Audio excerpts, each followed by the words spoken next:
Ladies and gentlemen, the following is another amazing episode of the Wrestling Fans Podcast, Ringside Society. In one corner, we have the greatest thing on God's green earth. No, we're not talking about money, Mary Jane, or Popeye spinach. He is the tranquil dart of Ringside Society and Delaware's greatest American hero. It takes two to make a thing go right. He's Rob Bass, and you are not. And in the second corner, we have that ocean crossing, straight up Boston, flight catching, shot glass smash, slot gap. Ah, messed up there. Shot glass snatching, always positive. Life is great. 592, living in the 718, the worldwide starboy, Remy Blue. And our special guest is a man who actually graduated with the Nightmare Factory, Class 3. And he actually had an OMG moment. That's right. An OMG moment at the Student Showcase 3. And we're going to get into that. But everybody, welcome to the show. A man who is making a name for himself and he's on the rise, Parker Lee. Woo! How's it going, guys? Hey, pretty good, man. Pretty good. We're so excited to have you on, man. You've been on our radar for a bit. You know, when we said we were gonna do we were gonna go after class 3 because we've gone after class 1, gone after class 2. Now we got class 3. You know, we've had a few of your classmates like Katie Hebner, Kid Bandits, Ishmael Vaughn, and even your opponent from the student showcase, Raiden the Canadian Destroyer. And I gotta tell you, Parker, you were impressive. I was glad for you, but I'm also afraid for you. Now, here's why. So the OMG moment I'm talking about, you faced Raiden at the Student Showcase 3, Raiden the Canadian Destroyer, and you beat him with a Canadian Destroyer. So I was like, that's impressive, and you got the win. But now I'm kind of worried because like Raiden, you don't know what he's thinking under that mask. He might want to get some revenge for you beating him with that, like, with his own namesake. I hope so. I'd love to wrestle him again. Oh, but I do have one correction to make. I actually was not in Camp 3. I was part of the showcase, but I started at the factory shortly before they started doing the camp system. So I started just a little bit before Camp 1.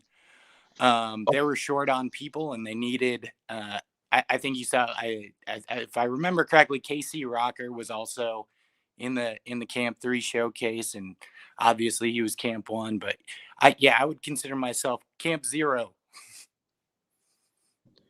Wow. So you Camp 0. That would be you, Rain the Stallion Rivers, the Renegade Twins, Caleb Kennedy. Sorry, Caleb. Sorry, Caleb. I didn't mean to mention him. Caleb Kennedy, and I forgot who else we had. Uh, we've had so many people from Nightmare Factory. It's unbelievable. But regardless, whether it's Camp 0, 1, 2, 3, or Camp 4, or Camp Infinity, y'all do great work down there at Nightmare Factory. I'm always impressed by the student showcases. Oh man, I saw Showcase 3, and I remembered another OMG moment that I remembered aside from yours was actually when your classmate Jess Barnes, who we hope to have on here real soon one day, I actually got into the ring, and I thought she was gonna go up against Katie Hebner, who was Right. the only other female, to my knowledge, in that class. But apparently, she made her debut as a referee. But I thought that it was going to be two of them squaring off. But when I saw the battle royal and I saw Jess Barnes go in there and go toe to toe with not Luca Renfro. I always forget his guy's name. He goes by Wrestling Warden. I forgot his name. Huge. Yeah, the Warden. I know who you're talking about. Yeah. So I was like, and she went toe to toe with him, and then she eliminated Carly Bravo. I was like, wow. I was like, she can't quit, man. She needs to keep on keeping on.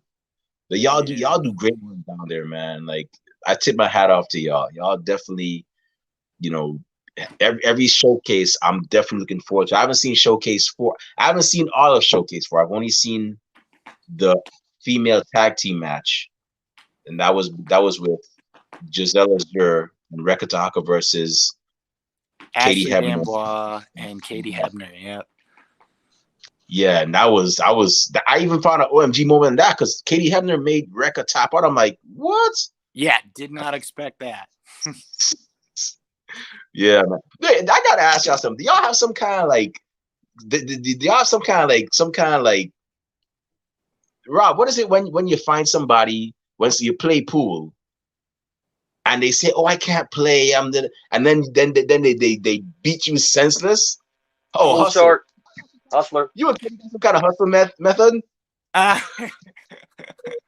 um, I don't personally have a hustle method, but no, everybody's, usually pretty confident in their abilities, and I don't know. Everybody at the factory is really talented. I haven't met anybody who doesn't have some skill yet. So Yeah, because I saw y'all and y'all were like, "Oh snap!" I'm like, "Poor Parker, man. Raiden's gonna probably miss." And then you beat him with a Canadian destroyer, and then I see Katie Hebner, the smallest one in the tag team match, and she makes Rekka top out. I'm like, "Wow, that's impressive, man. Like real talk, real good stuff."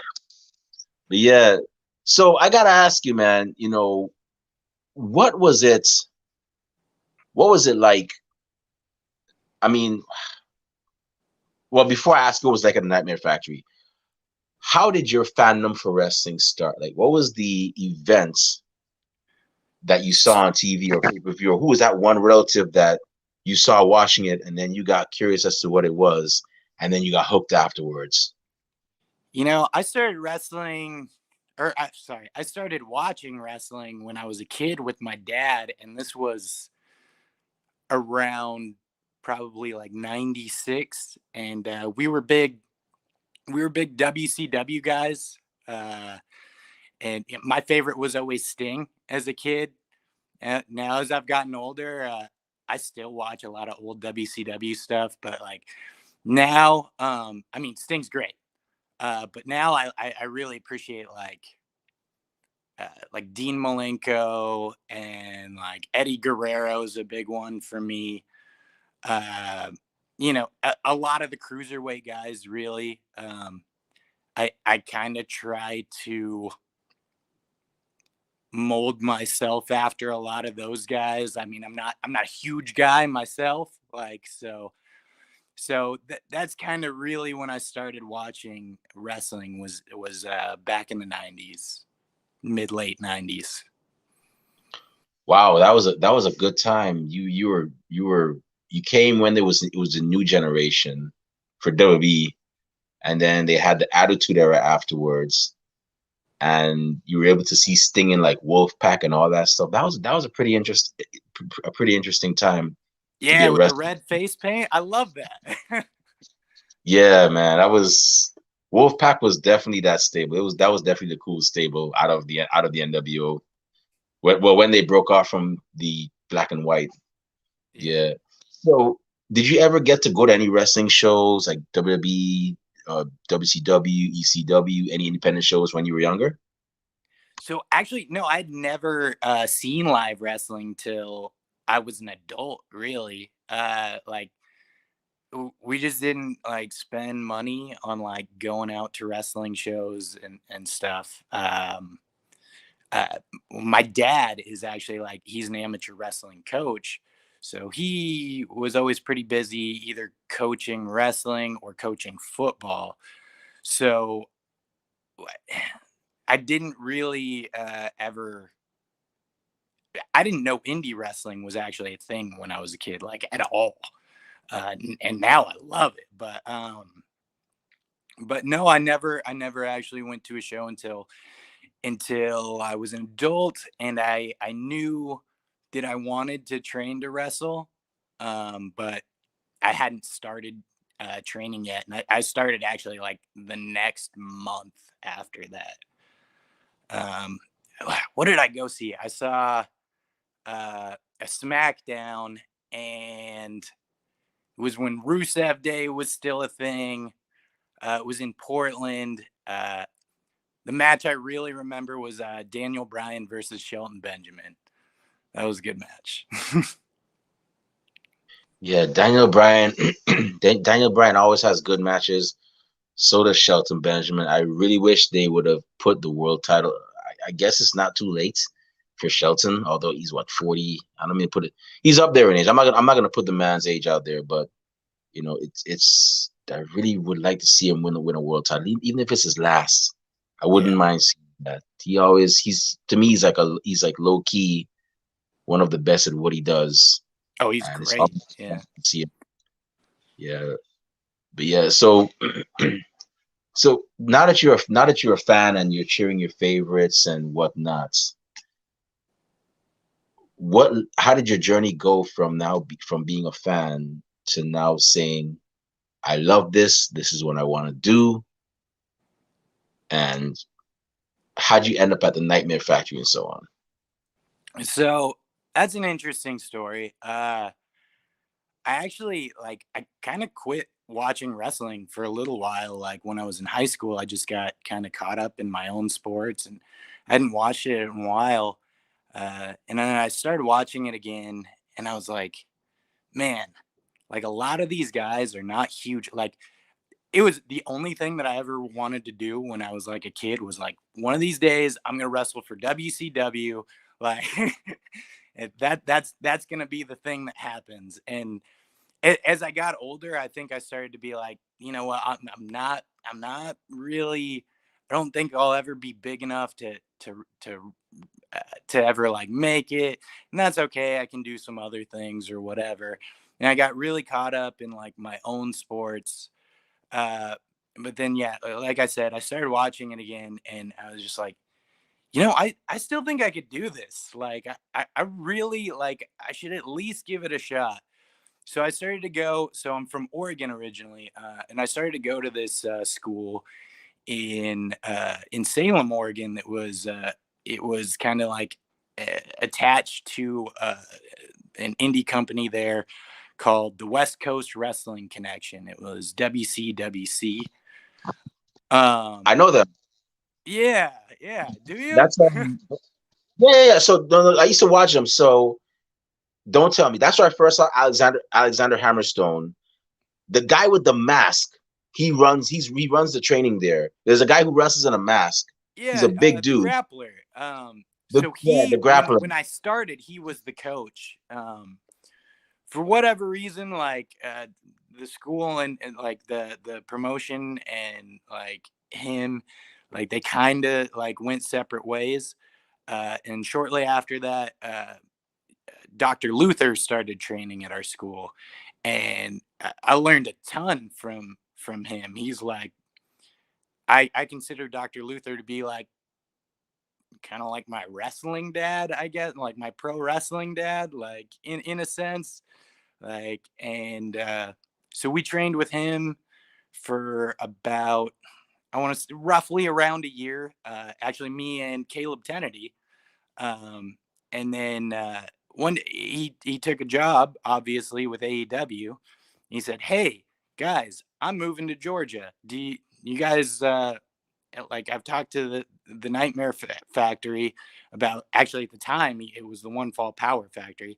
I've talked to those guys about like you guys coming over and training." And I think and Caleb and I both jumped at the opportunity. We actually had one more guy that moved over, and he's since moved back home. But yeah, so Dr. Luther has a lot to do with me being in Georgia at the Nightmare Factory. Wow, that's awesome, man. Wow, it's a small world, West Coast wrestling. So you probably met one of our alumni guests from class two, Charlie Avell, or you guys may have crossed paths before. Charlie Avell, yeah, he and I like we both trained together. Me, him, and Caleb all trained together before coming over. And I'm not sure why he didn't come over here with us like full time, but it was definitely something that he was considering doing. He was talked to about it. Wow, that's cool, man. That's definitely cool. And at Oregon, Loki has a lot of interesting. It has a pretty interesting scene. Like I said, the West Coast Wrestling Connection. I used to watch it. I don't know if they're still airing shows, but they they used to have a free YouTube show, and I've seen many incredible talents on there. And like I said, Hammerstone being one of them. When I saw him, I was like, this guy reminds me of Thor. Like if what's his face, Chris Hemsworth were to actually decide to quit playing Thor, this guy would be a great shoe-in if he has the acting chops and everything. And yeah, like the WCWC was definitely is definitely a great promotion. So is there any difference between wrestling in Oregon and wrestling in Georgia? Like with the audience wise, crowd wise, and so on. Like, is one crowd louder than the other? Is like any particular difference? I would say like crowds aren't. There's nothing specific that I can think of as far as like the crowds being different. One thing I will say is there's not as many independent companies running. Like you kind of see a lot of the same faces at all the shows. And I run into people at different companies that I work at here as well. But like it kind of seemed like you would see the same guys at all the different shows for the most part. Whereas here, there's so many shows. There's multiple shows a weekend all over the state. There's other states nearby that have a lot. Um, that would be the biggest thing is I feel like there's just like a lot more out here as far as work.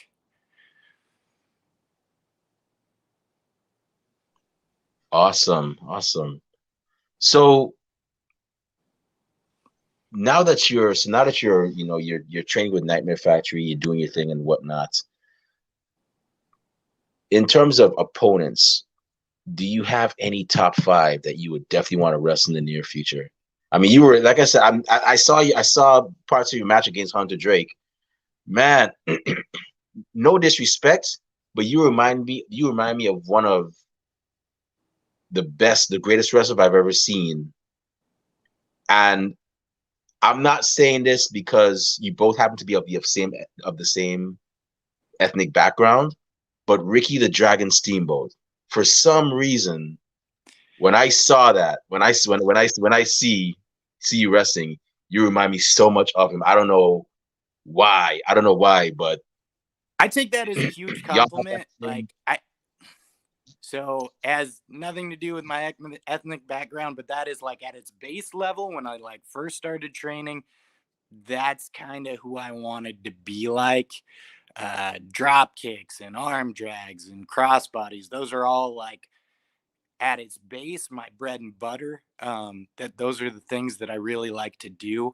I mean, I've since like tried to, I've added newer, less old school, basic like wrinkles into my game, but like at its base, like that's somebody that I've watched a lot of and studied a lot of. So, no disrespect taken. I take it as a compliment. yeah. But I gotta ask you. So, because I have a cousin who has the same last name as you, believe it or not. He's half black, half Chinese, and would it be safe to say that you're because I when I heard the last name Lee, I would say you could either be Chinese or you could be Taiwanese.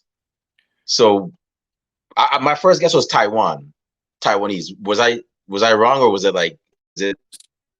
So I'm a whole mixture. I'm a little Chinese, a little Korean, a little bit English, a little bit Swedish, and probably some other things. Might look into exactly what all, but like those are kind of like the four things that I know are Chinese, Korean, English, and Swedish. Wow, that's cool. Yeah, I had a whole argument with somebody like the other day, like, and because we're Guyanese, my family's Guyanese, and I'm mixed with a set of stuff too. Like my mom is black Houstonian, my dad is black Native American and Venezuelan, and I come from a country where there's like a lot of like mixed people and everything. And I remember one time somebody was pronouncing it as lie, Li. I'm like, no, it's Lee. And like, no, it's Lie. I'm like, bro, I have a cousin with the last name. Like, it's Lee. But I just left it alone. But yeah. So I got my next question is, so on the thing on the topic of Ricky the Dragon Steamboat, what was it like growing up seeing somebody? Because for me, like me, as a black wrestling fan, growing up and watching people like, Ron Simmons win the world title, and Ahmed Johnson become the first WB Intercontinental Champion. And then, of course, this one even hit closer to home. My fellow Guyanese countryman, Ezekiel Jackson. I don't know if you remember him Mhm. winning Intercontinental title, the first ever South American to hold a title to this date. Actually, what was it like to see a person like Ricky the Dragon Steamboat, fellow Asian American, you know, actually be an NWA World Champion? Like, to actually hear that he opened the doors for people for like I said, the reason why I'm kind of like, I don't want to offend anybody. I know that Right. this is cancel culture, and I like Ringside Society. I don't want people to cancel me, so please don't, please people. Oh, But what was I it would like never. seeing? So what was it like seeing, you know, Ricky the Dragon Steamboat, fellow Asian American, as holding the NWA World Championship, one of the most prestigious titles in professional wrestling.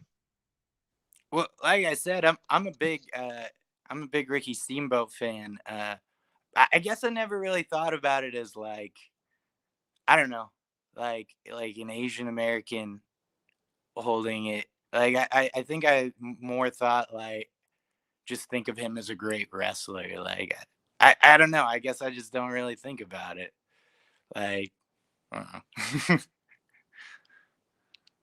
Yeah, I remembered when my cousin and I saw Ron Simmons win the world title. We wouldn't stop talking about it for like days. We were like, Ron Simmons power slam Vader and won the title.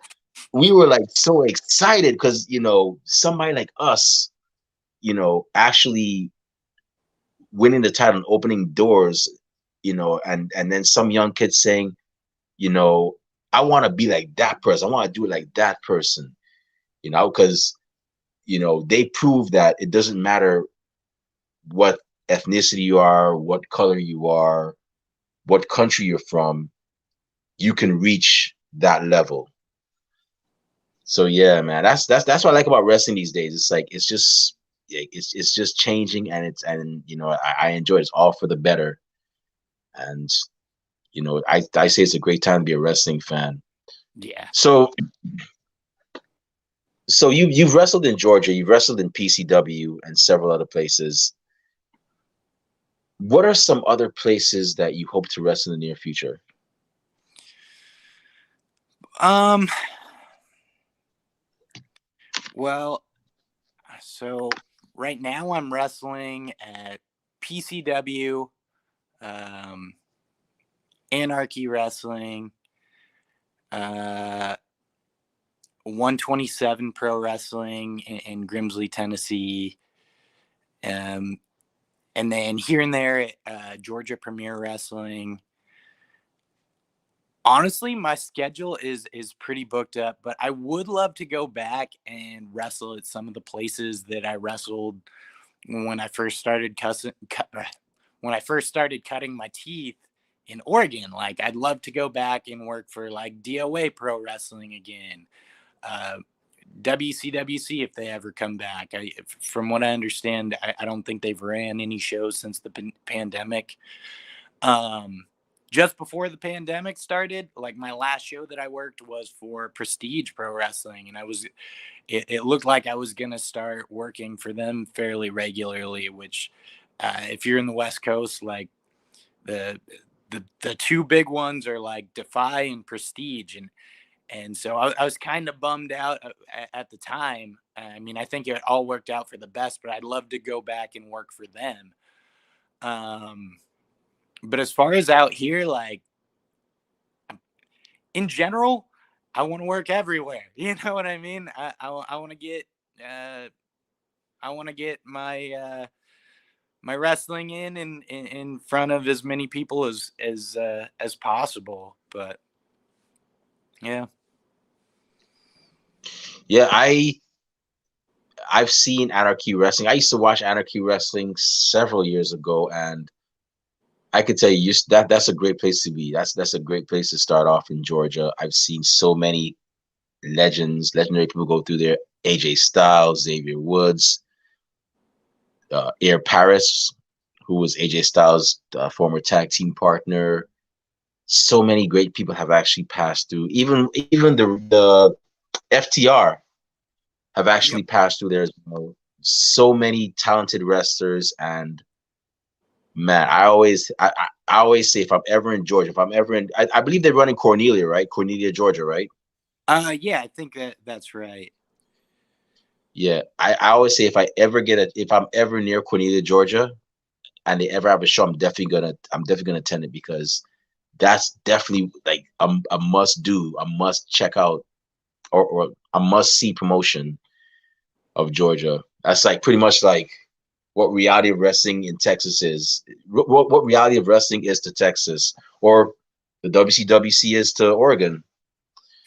Yeah, so I just got one last question, and my last question is: so when you're working out or when you're getting pumped for a match, like getting ready to like get in that zone to go to the ring and face your opponent and get that win, what are some songs that you like to listen to that get you there?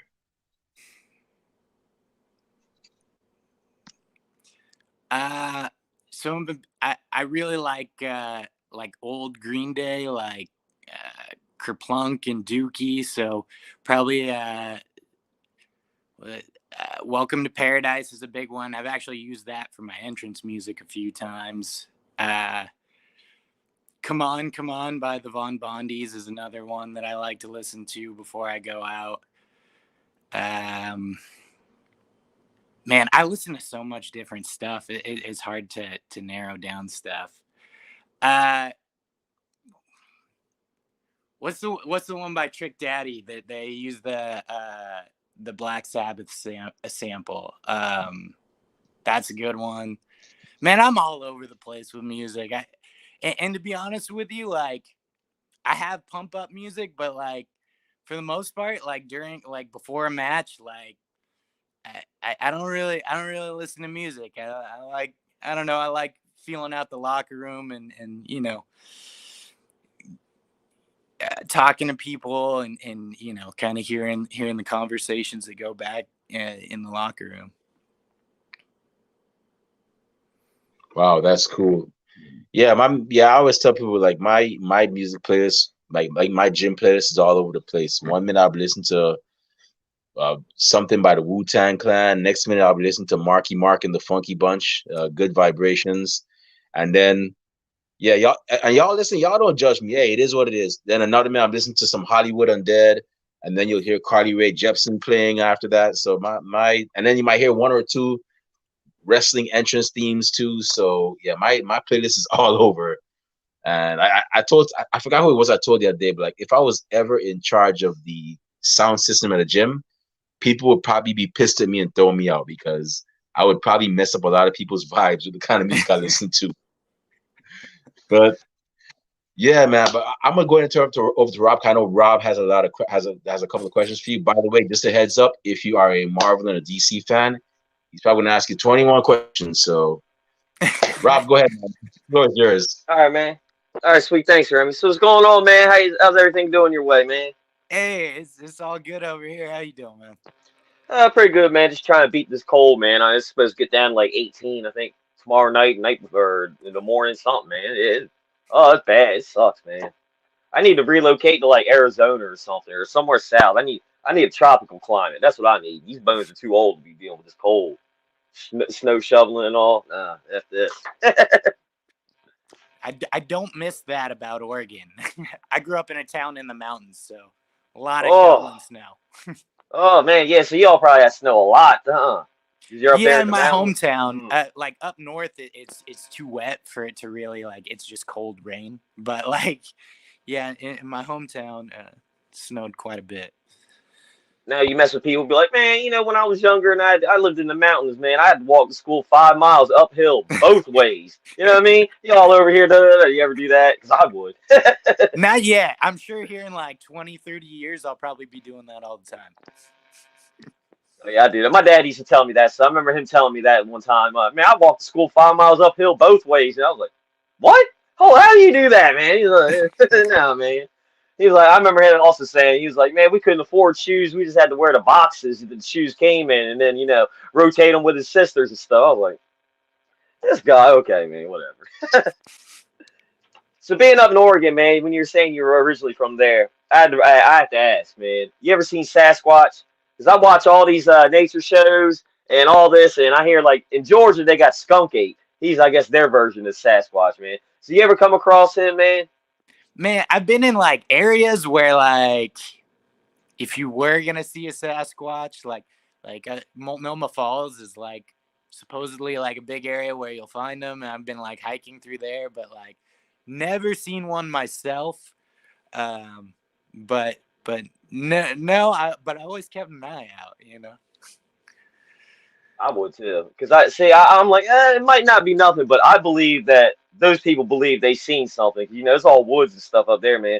Who knows what you seen? You might see something crazy, like, oh my lord, yeah, okay, yeah, I'm out. Oh man. So I do gotta ask, man. You got to meet DDP and do some mocap for a video game, man. You gotta tell me about that. I love video games and stuff, man. And what was it like meeting DDP? And then after that, man, what was it like doing the mocap? Did you have the suit with the 500 million balls all over you and all that stuff, man? So they didn't do the balls. I was actually expecting that, but no, Oh, okay. I guess that's like outdated technology now. But they had Oh, like okay. straps where they would put like they were like these little orange sensors in, and it is basically kind of like the same thing. There was like a headband, and they had like one of the sensors in there. You know, they had wrist, bicep, uh, they had it around my quads and my calves and around my ankles and feet. Like it was a bunch of sensors. But meeting DDP was pretty wild. Like internally, I was marking out pretty bad. I think I composed myself okay, but you know, growing up on WCW, like I'm not gonna lie, like I had to really internalize my excitement there. Yeah, that's pretty awesome. So how long? So doing that, for the motion capture, man. How long did you have to? How many hours a day were you doing it? And did you have to do it for a couple days? Was it like a week long so process, or how long was it? so they really only had DDP for like one day. Like, he's a busy guy, so he was there when he could be there. But like, yeah, they were only able to get him for one day. Um, but man, we were there. It was a pretty long process. I don't. I want to say like 5-6 hours, and a lot of it was just like getting the suit calibrated and like everything. A lot of it was that. And then like we got to basically he was giving us all sorts of different diamond cutters to do, like basically. So Caleb got to play the part of DDP, and I was anybody who's taking a cutter from DDP in the game, in the upcoming game, the wrestling code. But yeah, so anytime like somebody takes a diamond cutter, it's gonna be me, and I got to take all sorts of cool ones. I got to take like my favorite one was the I got to be Goldberg, which that was cool, and I held him up for the jackhammer. He goes behind and then turns it into the diamond cutter, and I was like, man, that's one of my favorite matches. So that was pretty cool. That whole experience was cool. We did all sorts of different. It was mostly diamond cutters. There were a few other like just signature things, but like, yeah. Yeah, that's pretty cool. Yeah, because DDP, he was the master of the diamond cutter. He throw it out of anywhere. You know, he's the original RKO. You know what I mean? Like he'd have you up here on his shoulders and diamond cutter. Chest out and back. Shoulders back, chest out. Boom. There you go. They said Bam. don't meet your heroes, but I would meet DDP again. That guy was super cool. Just a really cool guy. I imagine him like you meet him, he just like pumps you up. He's like one of those motivational speakers, just like a motivational person. Like you meet him, and he just like just brightens you up, and you're just like, yeah, I can go run through that raw right now. I don't care if it's made of adamantium or dwarfin, space steel. I got this. You're like, yeah. Oh man, yeah, that's pretty cool, man. You got to meet DDP, man. I was a big WCW fan too, man. So yeah, I probably I would have had to internalize that too, but like. All right, you know what I mean? Yeah, hold on. Let me count to 5, man. Yeah, DDP. All right, here we go. Now, I did like when you were saying when you mentioned your favorites, you say D Malenko. Now, D Malenko, not too a lot of people, man, say his name too much, man. They're all Eddie Guerrero, Jericho. They forget about D Malenko, man. I love watching D Malenko, man. You want to talk about technical ability? Oh man, yeah. He was the original, man of 1,001 moves or whatever it was, man. Yeah. Yeah, Malenko. Oh, he was awesome. So now have you got to train with the cat? Over there in down there at the Nightmare Factory. 'Cause, I heard he goes down there, training and stuff, man. And he's a big WCW guy. And if he was there, I'd be like, oh man, yeah, he's a 3-time world karate champion. Oh man, that's one. Like you said with DDP, the cat. That's the one I'd have to be like, ooh, yeah, yeah. No, so I haven't personally gotten too much time in with the cat. I see him around, and but who I've really spent a lot of time with is like his tag team partner Glacier, Mm-hmm. of course Dr. Luther. Those two guys taught me all my kicks. A lot of times Ooh. people assume I have a martial arts background because I do some kicks. I really don't. Like I've been trained by some guys who have a martial arts background, but me personally, I don't have one. I have more of an amateur wrestling background. Uh, and then of course like QT Marshall, uh, and then kind of like an unsung hero of the Nightmare Factory, I would say, is a guy named Luke Sampson. He's not really like a household name, but he actually just debuted on AEW Dark going against Fuego not too long ago, and I thought he had a really solid match. But yeah, those are kind of the main guys that I've gotten like hands-on training from are Glacier, Luther, QT Marshall, and again Luke Sampson. Oh yeah, man. Hey, if you're gonna learn some kicks, I mean Glacier, yeah, he'll teach you some kicks or whatever, man. Man, even though he's a little older, than I am and stuff, man. I've heard that he can still, them kicks are still quick. What I mean, Oh yeah. just bah, bah, bah, bah, you're like, woo, okay, all right. Now, did he tell you any secrets to it, man? Do you got plants your foot, man? For that kick or whatever, man. You got any secrets to that, or you just gonna keep that to yourself, man?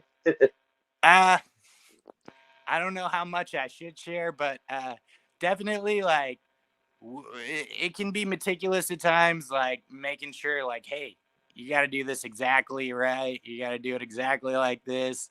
That didn't that wasn't strong enough to be effective. Like you gotta, lay it in more, this or that or Mhm. the other. But yeah. That's right. Yeah, yeah, yeah. Oh man, yeah. Woo! I can't imagine getting the glacier kicks, man. Oh man, yeah. I'm just having flashbacks of him coming out now. You know what I mean? Like Sub-Zero just tearing it up out there. Oh man. Oh, that's great. So wrestling out in Georgia and stuff, man. Have you in Tennessee? Is that the farthest you gotten to travel so far for wrestling? Tennessee. um I've wrestled in Alabama on a couple of different occasions. I don't honestly geographically over here. I'm still learning things because I'm just still like I've only been in the area for a little over a year now. But yeah, I've gone Tennessee, Alabama, North Carolina, a whole bunch of different shows in Georgia. But yeah, I've definitely wrestled in a lot more states since I moved out this way. So you said you'd love to go wrestle, over there in Oregon and stuff, man. Is there any countries you would like, a dream country you'd like to wrestle with at, So, I mean, or I think state? everybody kind of wants to work in Japan a little bit, right? Hmm. But my two big places that like I've thought about, like, man, it'd be kind of cool to like go and train in this area for a little bit and maybe work some. Are like, I'd really like to go to like Mexico, just because I think some of the like the lucha stuff is like really cool, like, and then I'd really like to I'd like to check out the UK, like, because I also really like that technical stuff too. So, and I feel like there's just like a wealth of knowledge over there when it comes to that. That's right. That's right. Yeah, yeah, yeah. UK stuff's like, woo, yeah, man. I like how they do it over there. So, man, you're talking about, your dad was an amateur coach, man. So I'm assuming, yeah, you were pretty much an amateur wrestler from birth. You know what I mean? As long as he's been coaching, you've been doing the thing. You know what I mean? So, man, what was it like going from amateur wrestling, to pro wrestling, man? Because I used to do amateur wrestling when I was a kid, man. I loved all that, single legs, go in there, get the high crotch. My moves, low single, get down on top, wrist control, roll you over, stack you up, and I just sit right on you or whatever, man. So you're over there, you're trying. I'm just getting all the back points, and all right, I'll let you up. All right, boom, roll you over, get the 5, 3 more points. I'm like, all right, I'll let you back up. Tech fall, you know what I mean? Just I wouldn't pin you in front of your mama. I would beat you. I would beat you bad. That's what I would do. Anybody could get pinned. Anybody could get pinned. That tech fall. Oh yeah, you had to. Yeah. All about the tech fall. It's all about that leg ride and getting them back points, Ugh. baby. Oh yeah, the leg ride. Get those legs, man. You know what I mean, get those legs in. I always wanted to get a guillotine on somebody, man. I never got to do it. Get them right over there. Salute. I never got to do it. Yeah, to answer your question, transitioning from amateur wrestling to pro wrestling, I feel like there's a lot of stuff where it's just like the way you learn to move when you're doing amateur wrestling, a lot of that translates over. But like, as far as like moves and doing stuff, like base fundamentals of wrestling, like that's what I wanted to learn first when it comes to like fundamental like professional wrestling. Like things like shoulder tackles and drop kicks and uh, you know arm drags, even, really, like there's some stuff similar to like some stuff like that, but it wasn't it, I think I expected there to be more of a mesh, but now that I've got most of my fundamentals down, like my pro wrestling fundamentals down, like I have kind of tinkered around with utilizing my amateur wrestling background a little bit more in the ring. But that's been a pretty like recent development, like, and that's the cool thing about wrestling is like pro wrestling is like I feel like you never really quit developing, or at least I haven't yet. But like, things are always changing, and like, but yeah, like I've started to do it like a lot of my. I shouldn't say a lot, but like I've been working that into my matches like a lot more, and I'm getting to the point where I can use my amateur wrestling to gain an advantage in a match. That's right. Yeah. Now, I've I do reffing and help put rings and stuff together. And I always tell people this: if you do amateur wrestling, that pad that they wrestle on is way softer than what you will land on in that ring or whatever. If anybody ever tries to say, "Oh man, that is a," no, high school wrestlers and all, they have a softer landing than that, than wrestlers have in the ring. Believe you that. I've taken balls and all that stuff. Yeah, no, yeah. Now, when I was doing training and stuff, they taught us how to do that. We were taking bumps, doing lockups and stuff, and I would always go back to my amateur wrestling stuff. I go down there low, try to lock up low, like, you gotta get high. You gotta get high. Why are you going too low? I'm like, it's just ingrained in me. I'm sorry, you know what I mean? All them years. Like, get high up in there. Get high. I come in there trying to get low. It's like, no, you want to be high. You want to see everybody see you know. I'm like, all right. Yep. I got you. I got you. I'm like, oh man, that would always mess me up. But I got it after a while, you know what I mean? Like, yeah, ingrained in me. But yeah. Oh, that stuff's always fun, man. I love the amateur wrestling talk, man. Just yeah. Yeah, so did you ever now when you had to wrestle states, did you all have like different conferences or anything like that? Like in Texas, I know with football they'll have like one triple A, one double A, one single A, and all like that. Did y'all have that over there in Oregon or whatever? Yeah. When I was in high school, it went up to 6A, and I believe my high school was 5A, if I remember Mm, correctly. But okay.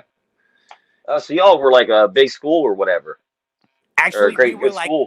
the smallest school in our like division. Like they've since Oh, okay. moved down, like from what I understand. But yeah, like we were in there with like some bigger schools for sure.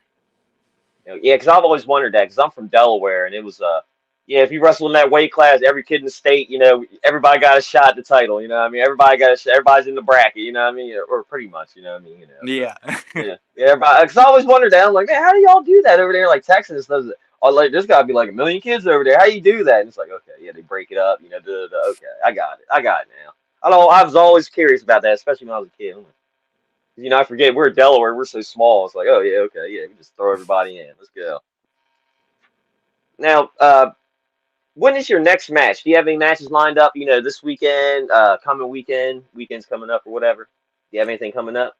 So I know PCW canceled their last show and what would be their next show. Um, I typically have, I mean, towards the end of last year, I was wrestling 2-3 times a week. Now I know, so Grimm's like a bunch of my bookings have been canceled since like Christmas time. Just it it's either weather or COVID, and it seems like a lot of stuff's getting canceled. My next for sure booking is on the 12th, but I need to get with the booker over at 127. They canceled this last Thursday because they're up in the mountains, and they had like they canceled for severe weather. So I still have yet to check in to see if they're going to be up and running this week. But my next for sure booking is on the 12th, and yeah. That's awesome. Now, are you into football, man? Did you catch any of the playoffs this weekend? So I'm a in Oregon, we don't have a pro team. You get a lot of people who just like adopt the Seahawks as their favorite team, and then other people go the other direction, and it's either like my dad was a big Rams fan and my uncle was a big 49ers fan. But me, like I'm strictly a college football guy. Except for recently, I've been a bit of a Chargers fan, but mostly just because of Herbert. And Yeah, they didn't yeah. make the playoffs. They were this close. So I actually haven't paid attention to the playoffs at all. But I do. I am a football fan. Yeah, Herbert, man, I like Herbert, man. Yeah, he was good coming out of college, man. I was kind of hoping the Dolphins, man. I'm a Dolphins fan. See, I'm so old that Baltimore didn't have a football team when I was growing up, so I didn't really like the Eagles or the Washington football team. So I was like, Dolphins are cool. I like Dan Marino. Yeah, yeah, Herbert. I was hoping they would get Herbert, but yeah, they got Tua. I got Tua's all right. He's all right. I like him. I'll give him a shot. He's not Aaron Rodgers or nothing, but hopefully he can be somebody that could not lose you a game. I'm Right. hoping. I'm hoping. Now I do gotta ask, man. In your downtime or whatever, are there any new movies and TV shows you're into? Because I'm always trying to find something new. I get stuck watching that same stuff. Like the Yeah. No. newest movie I watched was Nobody. I don't know if you ever seen that with Bob Odenkirk. Oh man, it was pretty cool, man. It was a pretty good movie. Oh, you know what? I actually, so I flew back home over the holidays, and I watched it on the plane. Ooh. And it's pretty like gory and stuff. So I kind of caught myself like not paying super close attention to it because I was like, oh, should I hide this or whatever. But no, I need to watch that again and like really pay it some attention because I am a big Bob Odenkirk fan. But yeah, as far as like, I feel like a lot of the time I just watch wrestling just because, I'm always trying to learn things and add new wrinkles to my game. But as far as like TV shows that aren't wrestling, I'm a big Breaking Bad guy. Love that show. But aside from that, man, so I've been watching Everybody Loves Raymond on Peacock a lot. I like me a good sitcom. Like, Yeah, I don't mind it. Yeah, everybody loves Brayman, man. I've seen that show before. It's all right. It's not a bad show. You know, I mean, the parents on there, god awful. I don't know how he was like. I'll move right across the street from your mom and dad. There's no way. You know, what I mean, I'm always like, yeah, there's got to be a third brother or sister on there somewhere. You know, that moved like way across the country from the parents. You know, it's like I gotta get away from these people, man. It's like, probably. I never thought about that they don't talk about. Uh, Yeah, Peacock's not bad. I watched Psych on there. You know, that's a good show. I like watching it when it came out. You know, yeah, it was a pretty good show. Yeah, yeah. Nobody. Yeah, it's pretty good. Yeah, it's awesome, man. Yeah, I watched it actually today or whatever. It came out on HBO and stuff, man. I was like, yeah, yeah. Bob Odenkirk's pretty good because yeah, Breaking Bad, Better Call Saul. You know what I mean? Yeah. So on Breaking Bad, man, how'd you feel about that Fly episode, man? Remember that one where him and Jesse are in that lab, and the whole time they're just trying to catch a fly, man. I remember that was just out of nowhere. That's like, that shows like it was awesome. It was pretty cool. I love that episode. Like the story doesn't move along at all. Like, but I don't know. I don't know why, but that episode always stands out to me too. Yeah, because it was like, yeah, the whole time they're just sitting there trying to catch this fly, and you're sitting there with them. You're like, are you going to get it? And like, get him! He's right there. Oh man. Yeah, man. Oh yeah, Breaking Bad, man. Yeah, like what were some of your favorite episodes on there, man, or characters or something? You know, 'cause I love that show.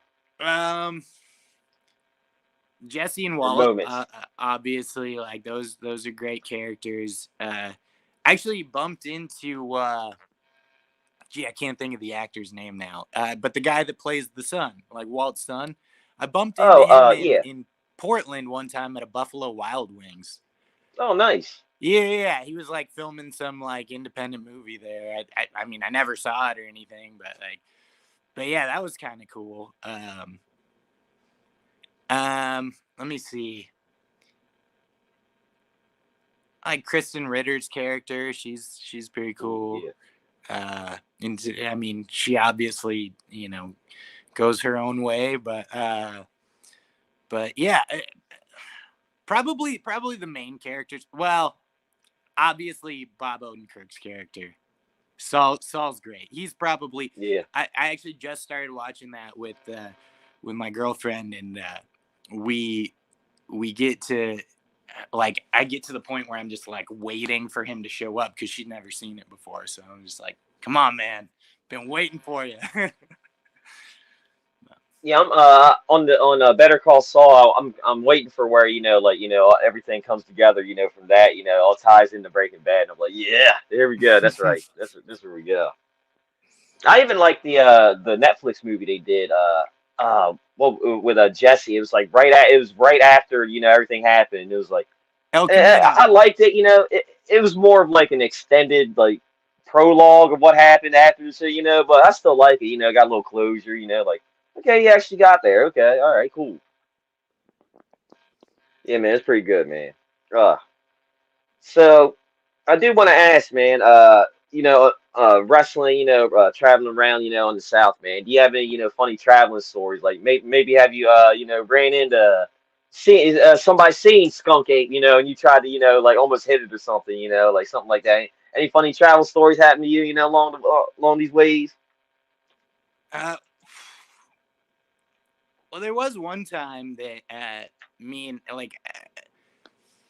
I tend to travel with the same guys a lot, and we've gotten like fairly close. And this one trip, I don't even remember where we were going, but we were going on a pretty long trip. And every time we would stop to like stop to use the bathroom at like a gas station or something, like we'd all have to go, so we'd all end up in the bathroom. And for whatever reason, we like had like a dance party in like every bathroom. It was weird. I don't know. Wrestling's filled with a bunch of characters, man. Yeah, yeah. Hey, you got to do something to have fun on the road. You know what I mean? You got Yeah. pass time. Yeah, yeah, having fun on the road. You know what I mean? Hey, it's fun to you. You know what I mean? But the guy going there like, I'll wait till the dance party's over. You know what I mean? Yeah. There's a bush over here I can hide in. You know what I mean? I'll be all right. I can dive behind the tree, or I can hold it. Oh man, that's funny. But yeah, before I pass it on back to Remy, I do want to say, thank you for taking time out of your day to come on and chat with us, man. I definitely had a blast. I wish you nothing but the positive things happen to you and your family. I hope you start doing more mocap for even more video game stuff, man. All that because I'm definitely going to check the wrestle code out, man. I definitely want to play it when it comes out and all that. Yeah, and I hope you get to achieve all your dreams, win championships all over, and yeah, yeah, start kicking butt all over, man. Thank you, man.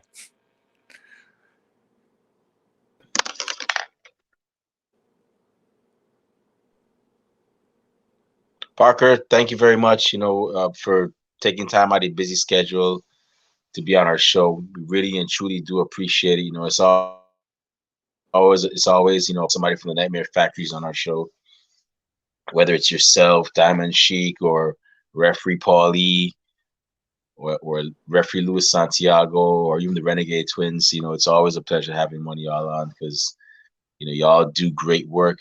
And like I said, I'm looking forward to actually finishing off Showcase 4 because I know that's definitely going to be another banger. And y'all have not disappointed me yet, and I don't think y'all ever will because y'all got it on a lot. And yeah, like Rob said, congratulations on actually getting the opportunity to work on a video game, not just any video game, the Wrestling Code. So for those of y'all that don't know out there that are watching, the Wrestling Code is it the Wrestling or the Wrestle Code? You know what? I should probably double check on that, but I thought it was the wrestling code, but it might be the wrestle code. Yeah. So for those of y'all that don't know the Wrestling Code, I'm gonna call it the Wrestling Code until I get corrected, or if I don't, then I guess I got it right. But so the Wrestling Code is actually the first ever wrestling video game with nothing but independent wrestlers. They're not signed to AEW or WWE or any of the big leagues. They're just free agents on a roster that you can choose from to wrestle. They have people like Alex Gracia, up and comers like Alex Gracia. You have who else? You have I heard Big Kid Bad. Bandit's gonna be on there.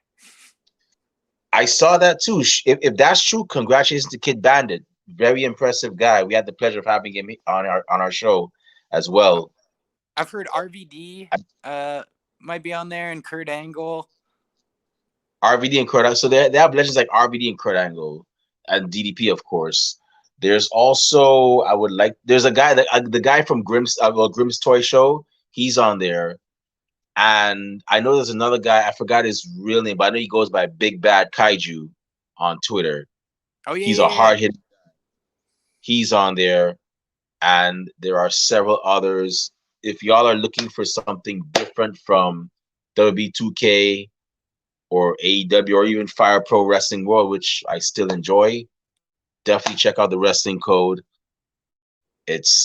From what I've seen, they're doing it right, and it looks like it's going to be fun as well. So y'all definitely check out that video game. And I got to say, Parker, thank you very much for actually, once again, giving us the opportunity to have you on our show to tell your story. You're a very impressive guy, and I know for a fact that we're definitely going to see you in the big leagues, whether it's AEW, WWE, GCW, who apparently are now doing it so big that they're taking over the Hammerstein Ballroom. And I wish you nothing but the best, and sending positive vibes your way and so on. But before we shut this down, where can fans find you on social media when they want to find out when your next appearance is, or when they want to purchase Parker Lee merchandise? And where can bookers and promoters find you when they want to book you for their shows? So, one of my New Year's resolutions here is to get better about social media. I'm not like a huge social media guy, but where I'm most active is on Instagram, and that's where I post like posters of shows that I'll be on, just video clips of my matches. If I get a good picture or something from matches, I'll post that on there too. And every once in a while, just like something random, like me hanging out with my cat or something. But yeah, so that would be parker.lee.wrestles. And then on Facebook, I'm trying to get a little bit more active on there. I've got it linked up to my Instagram and whatnot. And that would just be Parker Lee. And then my Twitter handle, I just created a Twitter, so forgive me if I get this wrong, but I think I put Parker Lee _4 the number 4 _ higher, I think is what I put it as. But I might be wrong about that. I think you guys follow me on Twitter. But yeah, those are kind of the spots. Yeah, we definitely follow you on Twitter. So y'all definitely follow this guy. Promoters and bookers, check this guy out. Book him. He's hella impressive.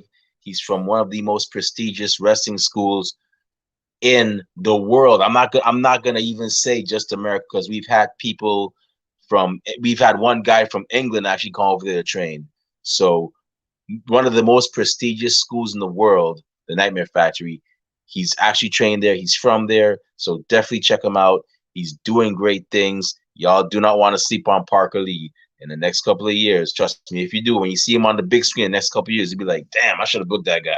So book him now and whatnot. And fans, definitely make sure you cop his merchandise. You know, I always say, if you can't make the matches, what better way to support indie wrestling? Purchase the merchandise. You know, that's where 99% of your AEW and WWE superstars come from, the indies. So why not actually support them while they're on the grind on the indie scene? And that way, when that one person that has that Parker Lee merchandise from AEW shop or WWE shop is like, hey, look what I got. And then you could be like, I got his shirt from before he got signed, man. I'm a real fan. You know what I'm saying? I'm getting shirts made soon. Yeah, man. So y'all heard, so definitely look out for that and, support the guy, man, because, he's not just doing it for the money and the fame. He's doing it for the love of it as well. But with that being said, it's about time for us to shut this show down. My stomach is rumbling and my eyelids are getting kind of heavy. So that means it's time for a nap and a snack, or maybe not in that order. But with that being said, Rob Bass, the Mel Gibson to my Danny Glover, the Sean Spence to my Burton Guster, and oh man, I'm running out. I always run out of these things. But the Charlie Haas to my Shelton Benjamin. Where can fans find you on social media when they want to talk wrestling, find out where your next appearances, purchase Rob Bass merchandise, and where can bookers and promoters find you when they want to book you for their shows? All right, you can find me on Twitter, Instagram, and Twitch at Rob_Bass82, and then YouTube, Facebook, Rob Bass. Awesome. And promoters, if you give him a couple of tacos, he'll do the Nick Patrick special where he counts to 2 and he holds his back. So yeah, he'll definitely hook you up for that.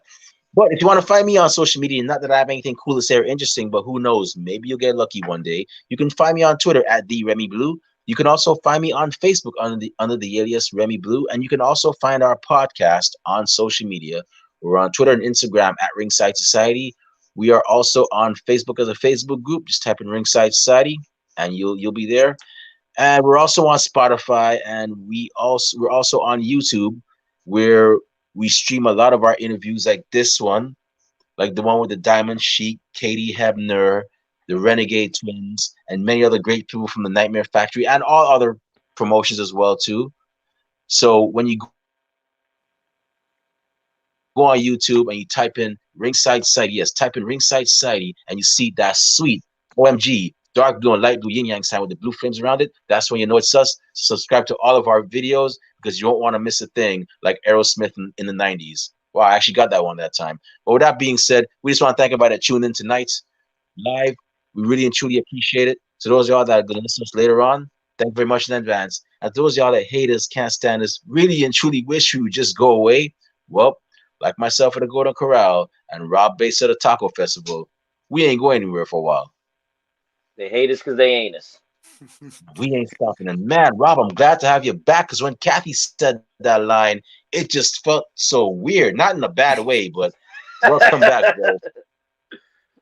But with that being said, yes, we're not stopping.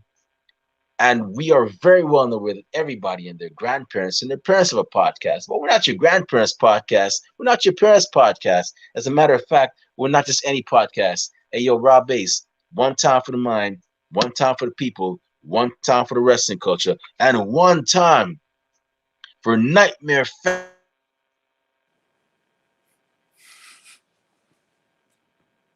Uh-oh. Fact to take Uh-oh. more names and beat more people with their namesakes. I'm glad I'm not wrestling you. Thank you guys Parker so much Lee. for having me on the show. What type of podcast are we?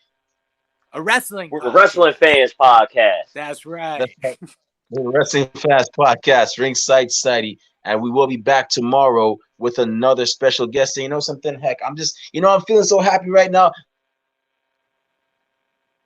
I'm just going to tell y'all right now, tomorrow we will be having special guest Kayla Sparks, the star of Against the Ropes, or actually the executive producer of Against the Ropes, which is actually based on her life. She'll be gracing her with her presence.